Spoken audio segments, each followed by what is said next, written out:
most of human history, wealth was presumed to be finite.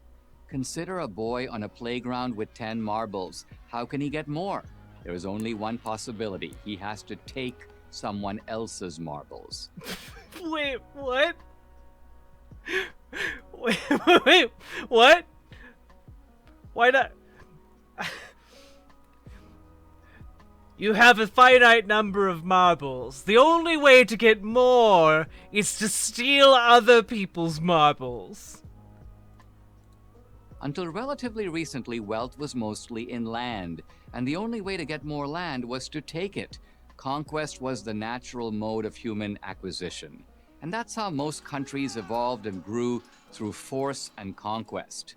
The American Revolution was motivated in large part by resistance to this old way of doing things. To put it mildly, the colonists didn't like the idea that the English crown could take their money or property without their consent. That's how taxation works. Actually, the colonists didn't mind the taxation until it started becoming a real big burden on the middle class, and the middle class was wealthy enough to muster resistance to the taxes, largely also from the middle class. Come on now. No taxation without representation, they protested. Still, the control of money and property was only part of the picture. The bigger challenge would be this: could the New World find a better alternative to the Old World's conquest and seizure model? Alexander Hamilton, the first treasurer of the United States, had the answer. Under his brilliant stewardship, the new nation developed a new concept of wealth creation, capitalism based on innovation, invention, and enterprise. No. Mercantilism was proto-capitalism, and that was taking place well before Alexander Hamilton. And yeah, the tenets of capitalism were in place largely as a result of the transatlantic slave trade. Alexander Hamilton did not invent capitalism. What is this? And it would be available to every citizen from any background with the willingness to work for it. America could get more marbles without seizing anyone's marbles. We would just make new ones. True, later. What? How is that? Wait, how is that applicable to the original analogy? Wait, how is that applicable? A child on the playground can't make more marbles. What are you talking about? In America's history, the government seized Indian land, but that wasn't Hamilton's idea. And obviously there were inventors and merchants around before America. But America is the first society to be based on invention and trade. America, as Karl Marx later understood, is the capitalist society par excellence. Hamilton was the man who made it so. Indeed, Hamilton's own life reflected the upward mobility he wanted to be a defining characteristic of the new nation.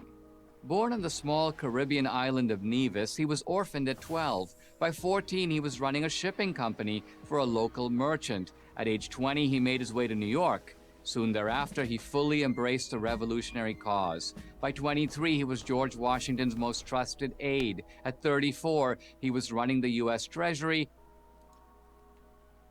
Largely because he had the benefit of being taught how to read, write, and do math, which most people at the time were not afforded the opportunity to do.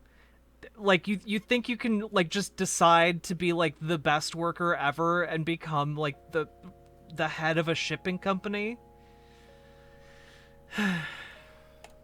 The largest department by far of the new government. In contrast to Hamilton, the other leading founders... By the way, I love that this portrays him as working from the bottom and getting his way to the top, when in reality it's him starting from the middle and working his way to the upper middle. Washington, Jefferson, Madison were Virginia farmers. If it were up to them... Wait, what? No, what? No! Alright, there's so many inaccuracies here. In contrast to Hamilton, the other leading founders, Washington, Jefferson, Madison, were Virginia. No. These men weren't farmers. They were slave owners, and their slaves did the farming. They were plantation owners. They owned land, and then slaves worked that land. Farmers. If it were up to them, America would have been set up as a network of farming communities. Fuck. I'm sorry, that is the funniest way I've ever heard somebody suggest if it were up to them, America would be set up as a network of slave plantations.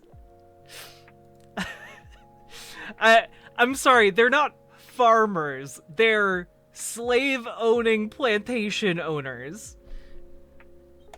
With towns conceived as places where agricultural produce was bought and sold. It was Hamilton who laid the groundwork for America to become a prosperous urban, industrial, commercial society. Hamilton envisioned America as a nation whose nuclei would be cities, centers of vigorous invention, innovation, and trade, with new types of people. Damn.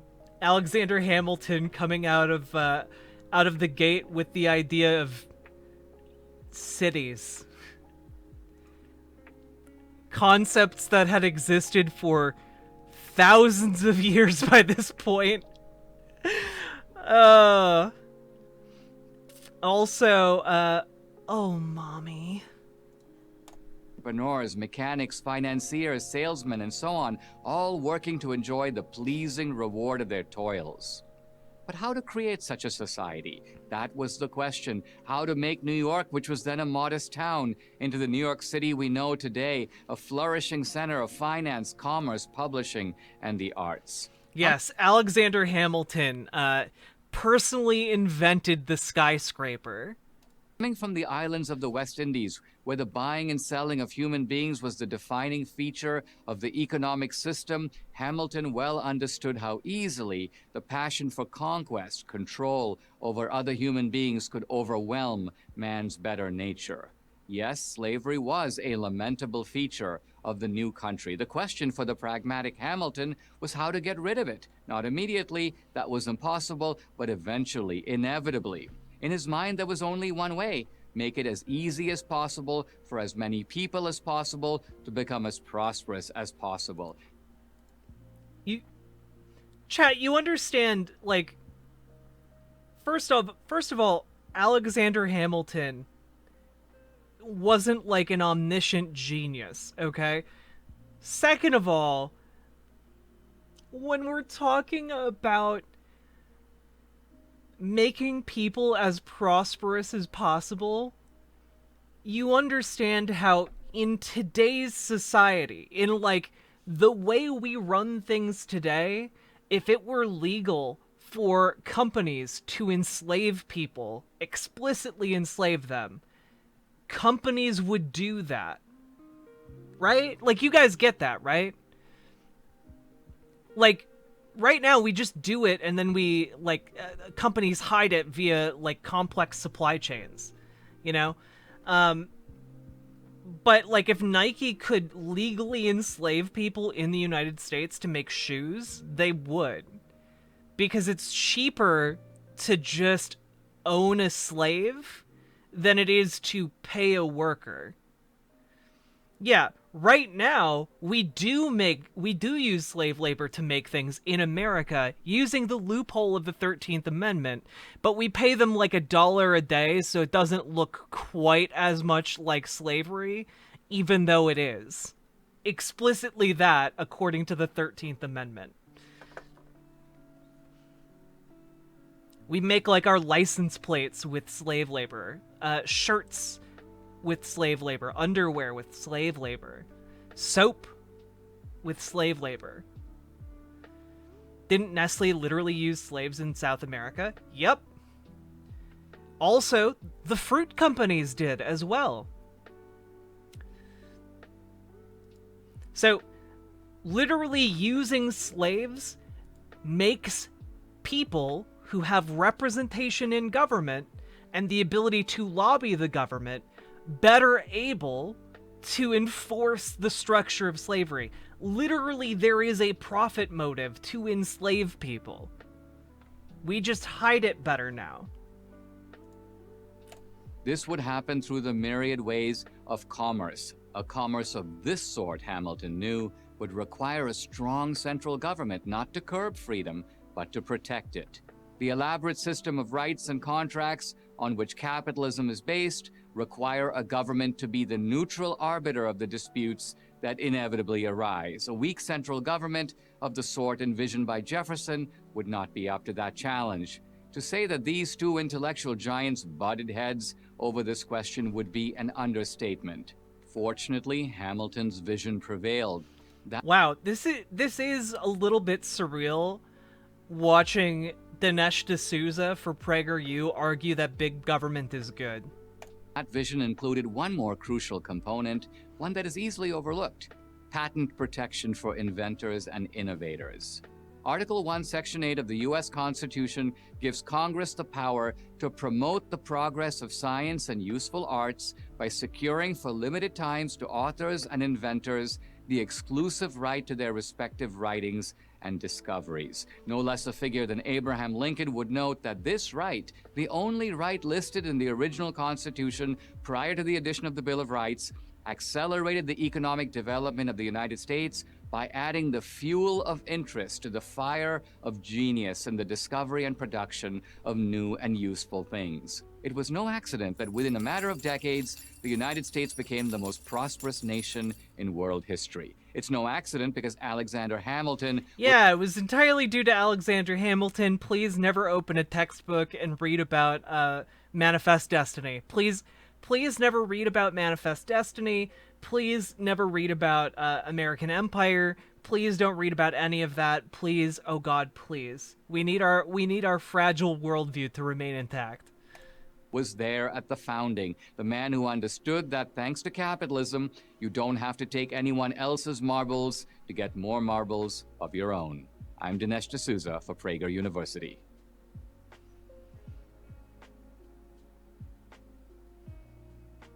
Self-made men existed before America, but they were rare. After the American Revolution, they became much more common. They came from everywhere. They are still coming. Self-made men never stopped coming. Also, this idea that, I don't know, that like America had a revolution and then all of a sudden everyone everywhere could just make it if they tried hard enough is like the biggest lie and the biggest cringe I've ever heard anyone say on this channel. Benjamin Franklin was and remains the prototype. One of his recent biographers... Oh yeah, no, Tired C, Dinesh literally said that Alexander Hamilton invented capitalism. Walter Isaacson put it this way: he was the most accomplished American of his age and the most influential in inventing the type of society America would become. Damn, you know what else Benjamin Franklin was in favor of? Vaccine mandates. Benjamin Franklin did not believe in vaccine mandates until his son died from smallpox, after his son could have been inoculated.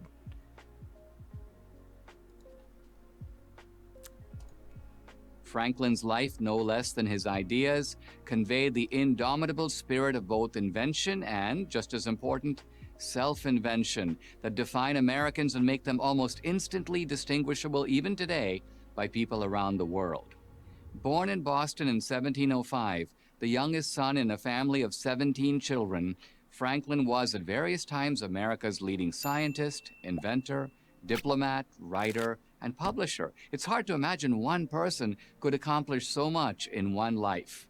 He conducted early experiments in electricity, devised bifocal glasses, designed a new type of stove, organized lending libraries, formed Philadelphia's first fire department, and founded the college that became the University of Pennsylvania. Wait. Benjamin Franklin invented libraries? You mean socialist institutions of learning? You mean Benjamin Franklin invented the fire department? A socialist idea? Why didn't he believe in the free market? The free market could just sort out fires, right? In fact, the free market was basically the only way to sort out fires before Benjamin Franklin established the fire department. Pennsylvania. Hey, Real Radham. His own formal education was 2 years of high school. His informal education, what he taught himself and learned from others, never ended. His Poor Richard's Almanac, which dispensed practical daily wisdom and wisecracks in equal measure, was the most popular. Sorry, he invented libraries open to the public in America. There, does that make you happy? Publication of its How old was Ben? day. If there was something important going on, Franklin was in the middle of it. He was the guiding spirit of the American founding. He God. Fuck all of you. desperately tried to keep America out of a war with Britain, offering the British government every kind of compromise. Yeah, non-binary superpowers. I just went off on a whole bit about how the privatization of the fire department prior to Benjamin Franklin founding one. God damn it. To avoid the conflict. But when his efforts were rejected and he realized separation from the mother country was inevitable, he threw his heart and soul into the revolutionary cause, the struggle for independence. As the American envoy in France during the war, he was more responsible than any other person in bringing the French to the American side. Without this alliance, it's unlikely the rebels would have won. It's more... Wow, wait. Impressive. Prager, you actually praising France for intervening in the Revolutionary War. Likely, in fact, that they would have lost, and all the founders, including Franklin, would have been tried, convicted, and executed as traitors to the British crown. When the new country won its freedom, Franklin, then in his 8th decade and near the end of his life, was again on center stage, helping to guide the quarreling delegates toward a new constitution, a novus ordo seclorum, a new order for the ages, he called it. At a low point in the great Philadelphia... Somewhere, somehow, Alex Jones just pricked up his ears. Debate over the nation's founding document, when everyone, including Washington, was willing to give it up as a bad job, Franklin single-handedly saved the enterprise and revived the spirits of the delegates by summoning them to an inspirational prayer. And it was Franklin who summed up the event for posterity. When asked what kind of government the convention had created, he quipped, "A republic, if you can keep it." Franklin viewed America itself as a... we don't live in a republic, dude. Imagine conservatives today correcting Benjamin fucking Franklin. Great invention, a new kind of nation for a new kind of man. Even so, Isaacson concludes, the most interesting thing that Franklin invented, and continually reinvented, was himself. His brilliant... Damn, that's deep. Autobiography reveals a polymath who was endlessly curious and endlessly and pleasantly surprised by life. He was also never quite satisfied. In a way that is, again, quintessentially American, he sought to make it, whatever it was he was working on, better. So he saw construction workers with axes building a fort and timed them to see how long it took, inquired into the art by which native Indians conceal their fires, conducted experiments and published his observations on electricity. Franklin took this curiosity and turned it on himself. He viewed his own life not simply as a story of change, but rather as a continuing quest for self-improvement. His best invention was himself. He describes in his autobiography how he made a list of what he termed the 7 virtues: temperance, industry, sincerity, and so on, and then enumerated them in a single... Wait, could you really not list them all in this video? ...column down the left-hand side of a page. At the top, he listed the 7 days of the week. His plan was to take the first virtue and practice it for 1 week straight. He noted his progress each day with a check mark. If he could practice a virtue for 7 days without a lapse, he reasoned he would internalize it. It would become part of his character. And as his life suggests, it worked. This was Oh, okay. Okay, so the argument here is that the reason Benjamin Franklin was so good was that he just continually improved himself until he was a god emperor among men. Um, self-improvement is great, guys, but self-improvement alone isn't going to make you, like, wealthy or, like, one of the best inventors of all time. Um,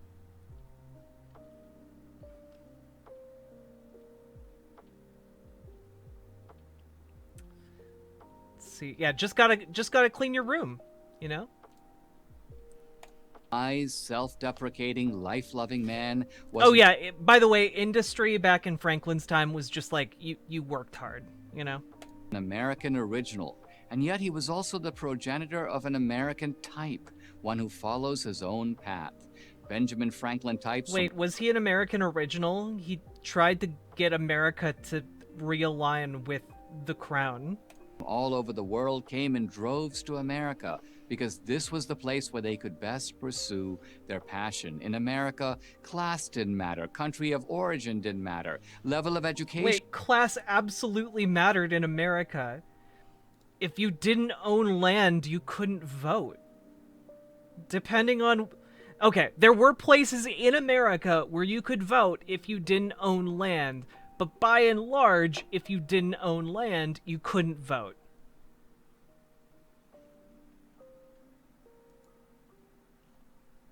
Didn't matter. All that mattered was talent, hard work, and luck.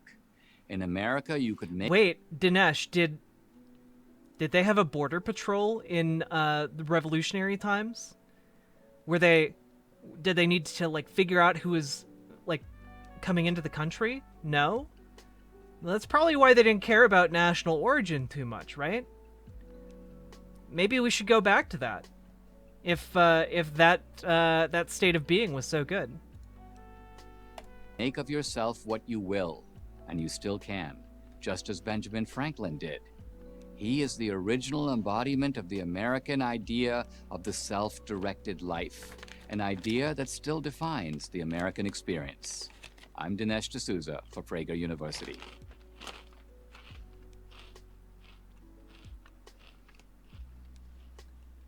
The preamble to the American Constitution begins with the phrase, "We the people." But could the people of America be counted on to do the right thing all or even most of the time? The principal architect of the Constitution, James Madison, gave this question a great deal of thought. His answer was a decided no. Whenever there's an interest and power to do wrong, he said, wrong will generally be done. For his new nation, Madison wanted as much freedom as possible with Unfortunately tired, see, I am aware. Which is why I watch these videos and do my best to make it very clear and apparent to all of you that they're dumb as fuck. as little government as possible.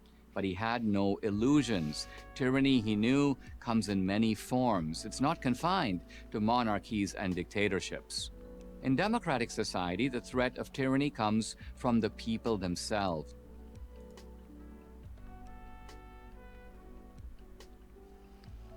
The threat of tyranny in a democracy comes from the democracy. Alright, dude. Alright. That's why we can't let everyone vote. If everyone votes, then tyranny of the majority.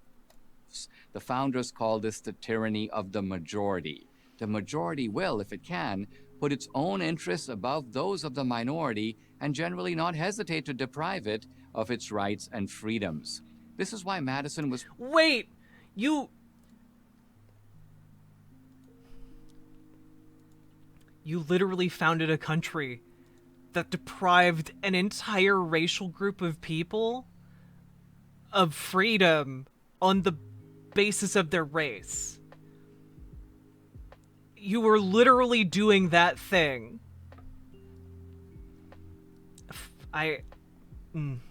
problem of what he called factions, the word he used for any kind. Yeah, this is why constitutionally protected rights are a good thing. Yeah, it's too bad we didn't have some kind of founding document that established basic human rights for people, like a constitution or some kind of bill of rights. You know? Darn. What an oversight in America. Of organized pressure group. Madison deemed both minority and majority factions dangerous, yet of the two types of factions, he considered a majority faction to be more dangerous. Why? Because minority factions can be curbed by the power of the majority. But who will curb the majority? This is the central purpose of the Constitution: to limit, frustrate, and in some cases block majority rule. As Madison put it, the great... Yeah. Yeah. Yeah.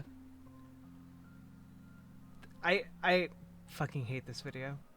great task was to devise a document that would first enable the government to control the governed, and in the next place oblige... By the way, when Republicans and conservatives complain about the tyranny of the majority, because they still do this, please bring up the fact that we literally have a constitution and a Bill of Rights to prevent that from happening. to control itself. How to do this? Madison had a plan.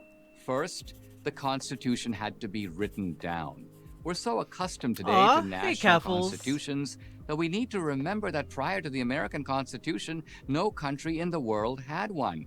And since the adoption of the U.S. Constitution, many countries have had constitutions. Isn't tyranny of the majority just democracy? Yes. Constitutions that came and went, some lasting just a few years. Yet the American Constitution has now endured for nearly 2.5 centuries. The original document was written on 4 pieces of parchment and is 4,543 words. Ah, heck yeah, Caffles. Congrats on raising 3.6K. I hope I can raise as much tomorrow. We're doing a 6-hour long charity stream, everybody, tomorrow. For the Trans Empowerment Project. I hope you all show up. It should be pretty fun. We'll see how it goes. Words long. Its remarkable brevity perfectly matches its purpose: to create a framework for limited government. I'll probably start a bit earlier in the afternoon, like 4 o'clock-ish. 4, 5, somewhere in there. To Madison, this meant that the authority of the federal government should cover certain listed or enumerated areas. Outside those areas, the government has no authority.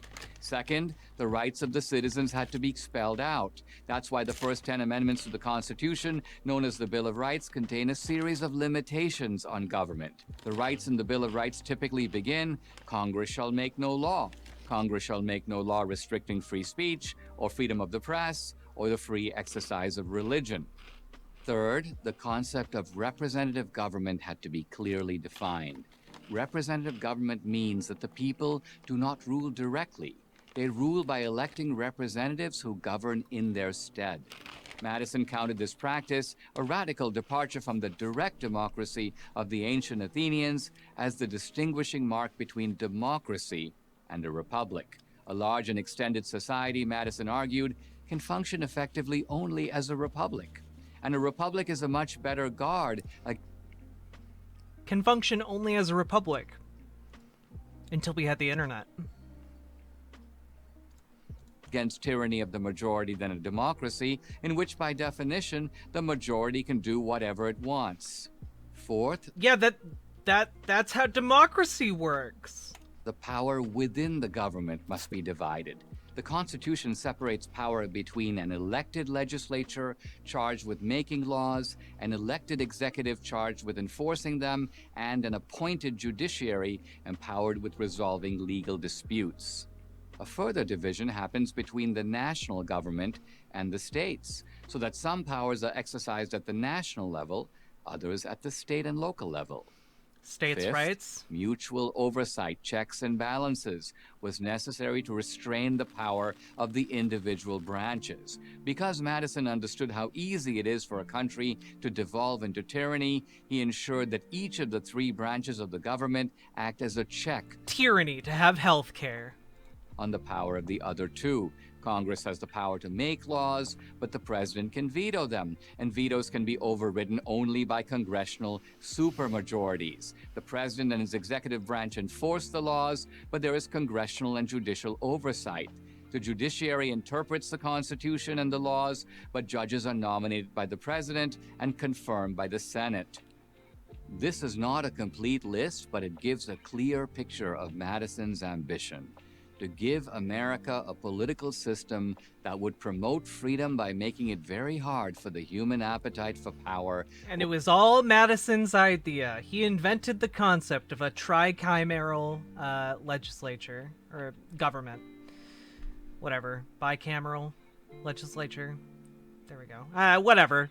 This is stupid. I'm sorry, I'm getting a little sleepy listening to him talk. I was about to suggest we take a break and watch something else for a bit, but we're over halfway. Let's keep going. Over others to ever be realized. He succeeded. Thus far. I'm Dinesh D'Souza for Prager University. John Adams and virtue. Life, liberty, and the pursuit of happiness is the shared goal of every American. Damn, if only we had a government that allowed us to live with liberty and pursue happiness. Damn. The U.S. Constitution was Got written him, to make it Christopher. possible. We all have a pretty good idea about what life and liberty mean, but what about the last part of the phrase, the pursuit of happiness? That's a little harder to pin down. Let's give it a try. The 17th century English philosopher John Locke spoke narrowly of the rights to life, liberty, and property. The Declaration of Independence widened the scope to something far grander, the quest for what Aristotle termed the true end of all human endeavor, happiness itself. We think today of happiness in relativistic terms, something each person pursues in God, I really hope Dinesh isn't about to start arguing that property is happiness. their own way. For example, in Shakespeare's Hamlet, Polonius advises Laertes, "To thine own self be true." In other words, be yourself. We hear this a lot today. Also, Polonius is a comic relief character. He's literally supposed to be a buffoon. John Adams, America's second president and a seminal figure in the creation of the country, this was bad advice. For Adams and the founders generally, happiness was a modus vivendi, a way of living expressed by how one conducted oneself, especially in public. Adams understood that people are an imperfect amalgam of the admirable and the abominable, that being yourself does not automatically lead to good character. It's more likely, in fact, to lead to self-absorption. The only way to attain a good character is, like everything else, to work at it. Wait, yeah, but being true to yourself can involve working on your character. What is... Alright. The best way to do this, Adams contended, was literally to imagine a noble character. Here we're talking about character like a character in a play, and then strive to become that character. Walk like that character, think like him, feel like him, act like him. Over time, through the result of continual effort and the slow working of habit, one can become that person. Adams practiced what he preached. In this way, he... Yeah, literally The Secret, guys. Just think real hard and manifest for yourself, okay? But for realsies, though, fake it till you make it can be good sometimes. I just don't think comparing yourself to a fictional character is a good way of perhaps improving yourself. Do big thinky. Did he learn this in prison? The Secret is so gross. It really is. I really, really dislike the rhetoric of The Secret. Maybe I should do a video on that sometime. He became a public figure, both incorruptible and unfailingly honest. He became the best version of himself. This takes us back to the founders' conception of happiness. They subscribed to the Aristotelian belief that genuine happiness is achieved when the activity of the soul is in perfect harmony with virtue. None of the founders reflected on this idea more than John Adams. Not only did he want his own life to... God, John Adams is legitimately cool, and it's distressing and sad to see a PragerU video make him seem so lame. be defined by virtue, he also wanted the infant republic to be built on it. Without virtue, he believed, America could not succeed. Today, the term virtue seems anachronistic, a notion from the past. But to Adams, America's survival as a free country depended on it. The preservation of liberty, he wrote, You have to take personal responsibilities or the entire empire will crumble. depends on the intellectual and moral character of the people. As long as knowledge and virtue are diffused generally among the body of a nation, it is impossible they should be enslaved. In a monarchy, Adams What was cool about John Adams, the HBO series where he's played by Paul Giovanni, or Paul Giamatti, there we go. noted the people don't need virtue. They can be as vicious and foolish as they please because all political responsibility lies in the hands of the king and his retinue. In a republic, however, the people are the government, so the virtue of the state is a reflection of the virtue of the people. Given that human nature is deeply flawed, this created an Is human nature deeply flawed, or do we live in systems that create actions on the part of humans who are desperate? I don't know. I don't know if I buy this argument. obvious problem of which Adams was painfully aware. I have seen all along my life, he observed, such selfishness and littleness that I sometimes tremble to think that although we are engaged in the best cause that ever employed the human heart, the prospect of success is doubtful, not for want of power or of wisdom, but of virtue. How could the new nation develop a virtuous citizenry, a devout Christian with enormous respect for the Jews and the Hebrew Bible? I don't think if you traveled back to revolutionary America, most people would have a deep respect for the Jewish folk in their communities. I don't think that was the case back during the revolutionary times.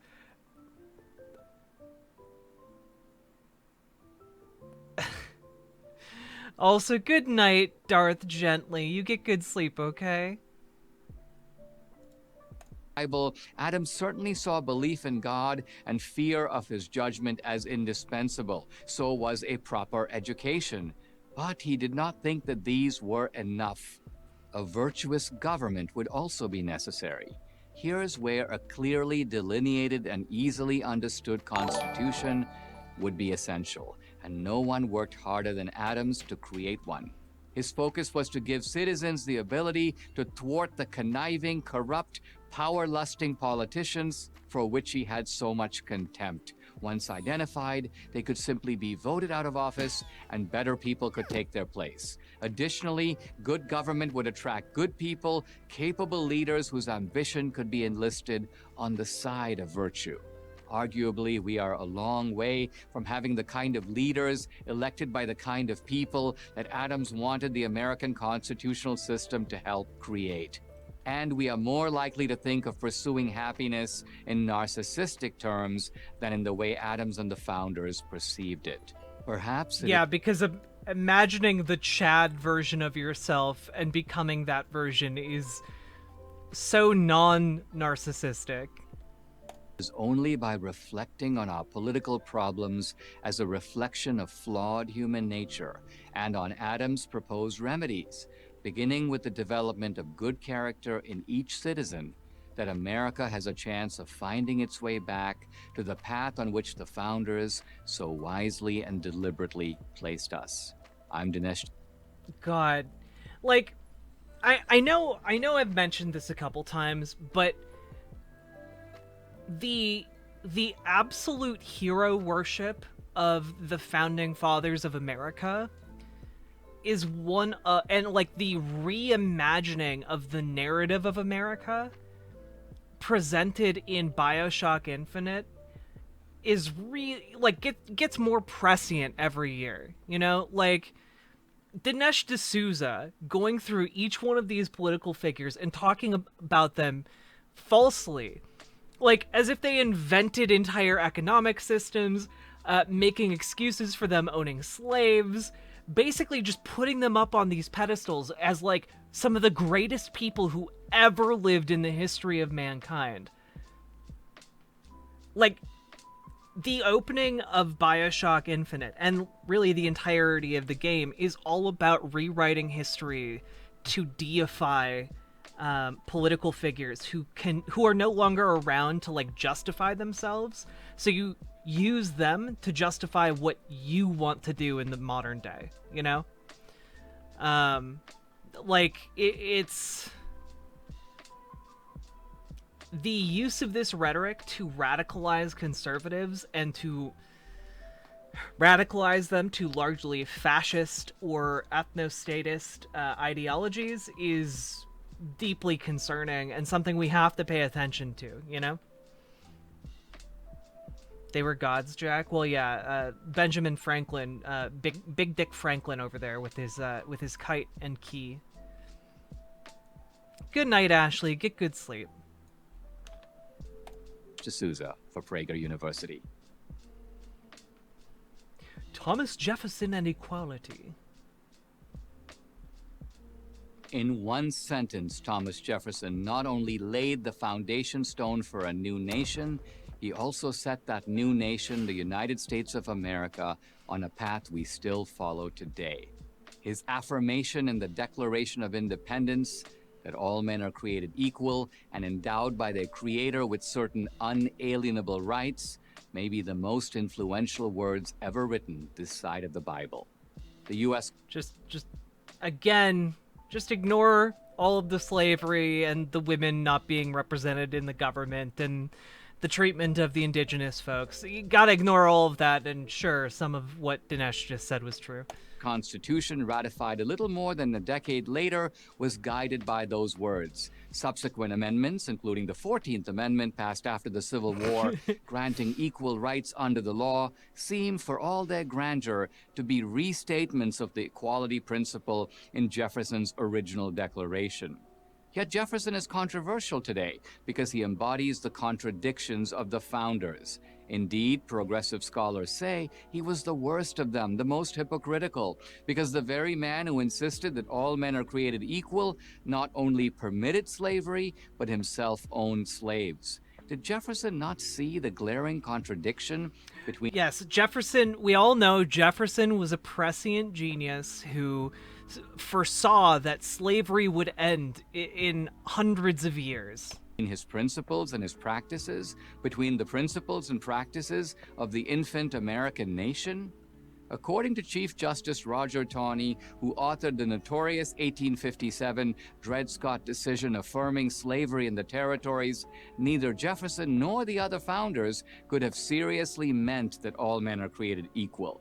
They didn't act on the principle, so they couldn't have believed it.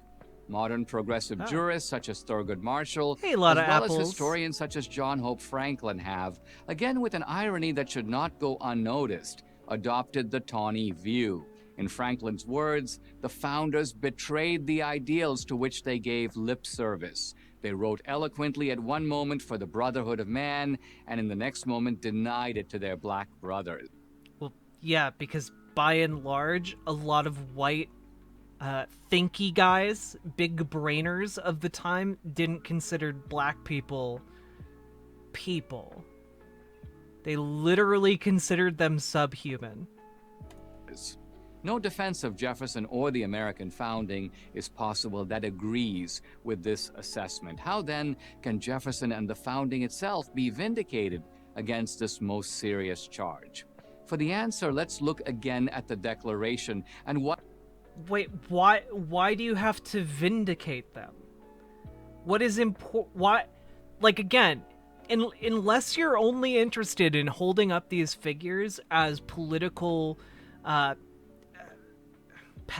political pedestals, the only interest you have, like sorry, my thoughts are all over the place. Unless your only interest is putting these people up on political pedestals, there's no reason to have to vindicate them at all. They've been dead for hundreds of years. Like, we can just acknowledge that America was different in the past, as was everything else, and then move on together, addressing the problems we have right now. You can recognize that people aren't perfect. Good night, Moro. Get good sleep. What comes immediately after the statement, all men are created equal? That governments derive their legitimacy from the consent of the governed. This is the democracy principle, and it is no less important, no less foundational than the equality principle. With this in mind, let's turn to the practical choice faced by the founders. Progressives say they should have outlawed slavery in the original Constitution.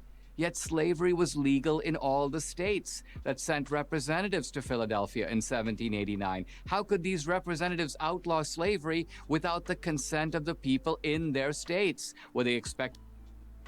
How could they write a constitution without the consent of people in their states, my dude? They wrote a constitution anyway. You could literally just outlaw slavery. To do so by overriding popular consent. In that case, they would be overthrowing democracy itself before it was even introduced.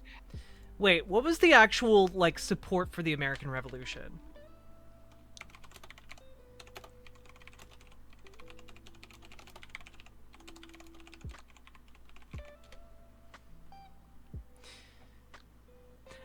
Between 40 and 45% of the white population supported the Patriots' cause.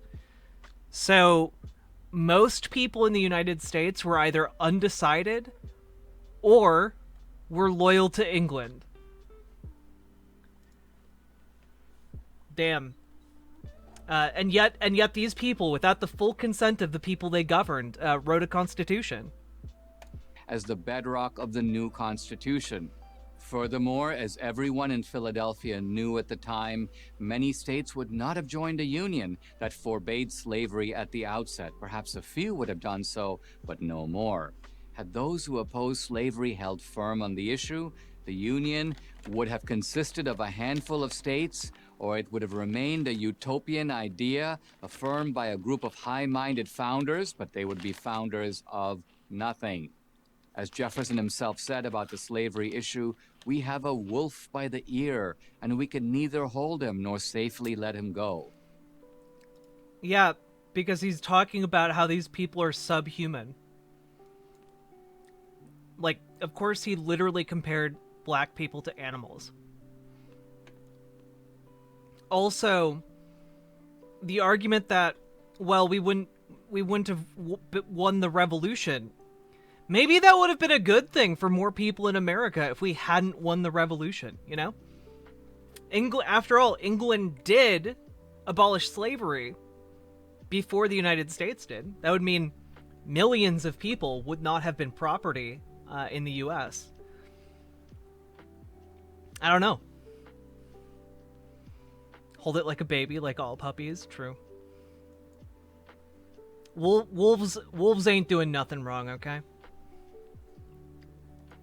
It is not reasonable, in fact, it is downright obtuse to ask of statesmen to do what they manifestly cannot do. It is only reasonable to ask them to make the best choices available to them under the circumstances, to hold the wolf, in Jefferson's own terms, until he can safely be let go. In Abraham Lincoln's view, the American founders did just that. They temporarily allowed slavery in practice while constructing a framework based on anti-slavery principles. No, actually. No, that's not what they did at all. And in fact, the construction of society in the way that it was built in America directly led to the Civil War. Like, come on now. I guess freeing slaves during the Civil War was releasing the wolf safely. In Lincoln's words, only the deadliest conflict for Americans in history. The founders declared the right so that the enforcement of it might follow as fast as circumstances would permit. Lincoln's interpretation of Jefferson and the founding was echoed by runaway slave and brilliant abolitionist leader Frederick Douglass. Slavery, Douglass said, was merely the scaffolding for the new Constitution. Allowed provisionally by Jefferson and the other founders, but with the clear objective that it would be taken down once the edifice no longer needed it. I don't think Frederick Douglass would have said these things if he had known that people were going to be enslaved for like 150 more years. Penny Crosley, thank you for the follow. Or like 100 years. 200 years if you count Jim Crow, and still currently if you count the current prison industrial complex. Martin Luther King echoed these same sentiments in his famous I Have a Dream speech. Oh, fuck off. Martin Luther King Jr. did fucking not. You absolute Weasley little liar, dude. That Jefferson didn't live up to his highest values is not in dispute. But to deny his greatness and his indispensable role in the creation of the nation... Okay, also, if you can find me a quote where Martin Luther King Jr.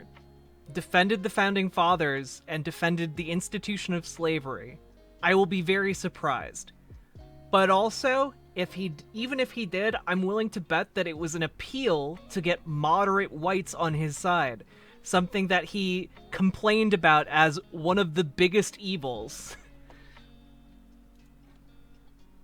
Nation is both narrow-minded and foolish. His declaration undergirded the Civil War and the Civil Rights Movement, and to this day it remains the anchor of our rights and our democracy. Lincoln, Douglas, and King all understood that Jefferson created the pathway for America to become a better country than it was at the start. A country in which the glorious idea that all men are created equal is closer to reality than anywhere else in the world. I'm Dinesh D'Souza for Prager University.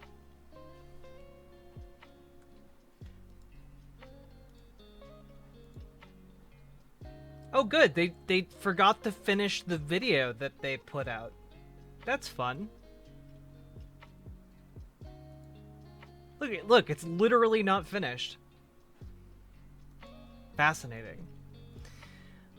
Oh my god, I severely underestimated how painful that video would be to watch. I really did underestimate how hard that video would be to watch.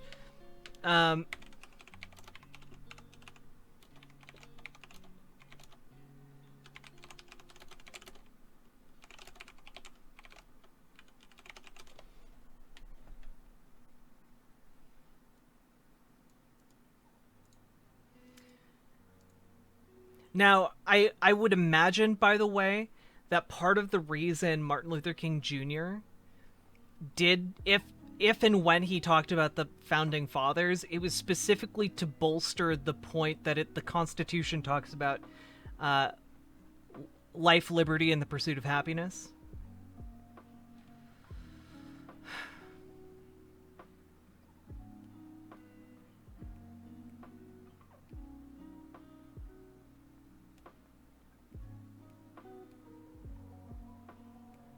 Yeah. Oh, by the way, for people who disapprove of the 1619 project, here's an excerpt from the letter from a Birmingham jail. We will reach the goal of freedom in Birmingham and all over the nation because the goal of America is freedom. Abused and scorned though we may be, our destiny is tied up with the destiny of America. Before the Pilgrims landed at Plymouth, we were here. Before the pen of Jefferson scratched across the pages of history the majestic words of the Declaration of Independence, we were here. Yeah. Recognizing that Jefferson helped write the Declaration of Independence. Not the biggest, like, W for Jefferson, I guess, but hey, I guess he'll take what he can get.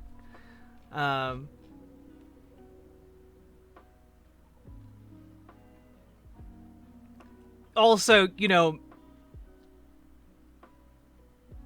in the I Have a Dream speech, Martin Luther King Jr. said, "When the architects of our republic wrote the magnificent words of the Constitution and the Declaration of Independence, they were signing a promissory note to which every American was to fall heir.